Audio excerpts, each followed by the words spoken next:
चिंता से चतुराई घटे, चिंता से चतुराई घटे, घटे रूप और ज्ञान, घटे रूप और ज्ञान। चिंता बड़ी अभागिनी, चिंता बड़ी अभागिनी, चिंता चिता समान। चिंता चिता समान। चिंता होने का कारण क्या है? चिंता तीन प्रकार के कारण है चिंता में। एक तो शरीर संबंधी चिंता होती है, दूसरा धन संबंधी, तीसरा कुटुंब संबंधी।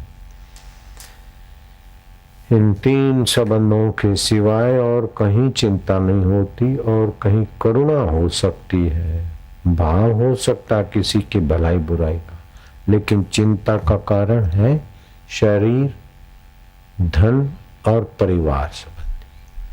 और चिंता से तनाव उत्पन्न होते हैं।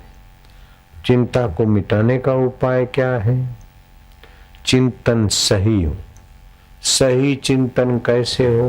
बोले विवेक और विश्वास। भाग्य पर विश्वास, ईश्वर परम सुहृद है उस पर विश्वास, शास्त्र के वचनों पर विश्वास, अनुभवी महापुरुष संतों के वचनों पर विश्वास रखने से अपना चिंता मिटाकर आदमी निश्चिंत जीवन गुजार सकता है। तुलसीदास ने कहा, प्रारब्ध पहले रचो, पीछे भयो शरीर, तुलसी चिंता क्यों करे, भजले श्री रघुवीर। ये शास्त्र वचन और महापुरुष के वचनों पर विश्वास हो जाए कि पहले प्रारब्ध में लिखा कि किधर जन्मना, कब शादी विवाह होना और कब मरना, और कहाँ आना खाना जाना, तो फिर काय को चिंता करे। बेटी बड़ी हो गई है, बेटा कहना नहीं मानता, महंगाई बढ़ गई है, बढ़ तो गई है, उसका उपाय थोड़ा कर कसर और थोड़ी कमाई आदि का करे। बाकी चिंता करने से महंगाई तो कमर तोड़ रही है, जेब खाली कर रही है, लेकिन हृदय भी खाली हो जाएगा चिंता से। इसीलिए विश्वास रखे कि भाई गम की अंधेरी रात में दिल को न बेकरार कर, सुबह जरूर आएगी, सुबह का इंतजार कर। मेरो चिंत्यो होत नहीं, हरि को चिंत्यो होए, हरि चिंत्यो हरि करे मेरा निश्चिंत। जिसने श्वास दिया वो ग्रास भी देगा।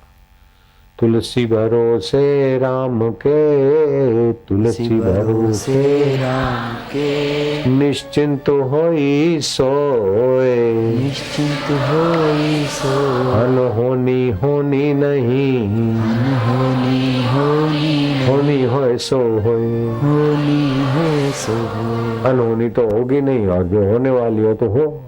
चिंता करने से क्या हो जाएगा? ऐसा हो जाएगा, ऐसा हो जाएगा, ऐसा हो गया तो फिर क्या हो जाएगा? मर जाएंगे। तो ऐसे अमर पटा कौन लेके आया? मरने के लिए तो शरीर पैदा हुआ है, आत्मा तो अमर है। और शरीर को कितना भी संभालो और कितनी भी चिंता करो तो क्या शरीर अमर हो जाएगा क्या? वो तो मरेगा, और बीमार होकर मरेगा, परेशान होकर मरेगा। काय को चिंता कर? तो प्रसन्नता लाई। प्रसन्नता से तीन प्रकार की शक्ति उत्पन्न हो जाती है। प्रसन्नता से भौतिक शक्ति, भौतिक शक्ति अर्थात प्रसन्नता से शरीर में कुछ ऐसे दिव्य रस की धाराएं, परमाणु बन जाते जो शरीर को निरोग रखते हैं। प्रसन्नता से प्रभावशाली एक रसायन जो दवाओं से भी अच्छा प्रभाव रखती है, दूसरी भाव शक्ति बनती है। जो भाव शक्ति से मोह, ममता, राग, द्वेष, शोक आदि को दूर कर, अभिमान आदि सूक्ष्म वृत्तियों को दूर फेंक देती।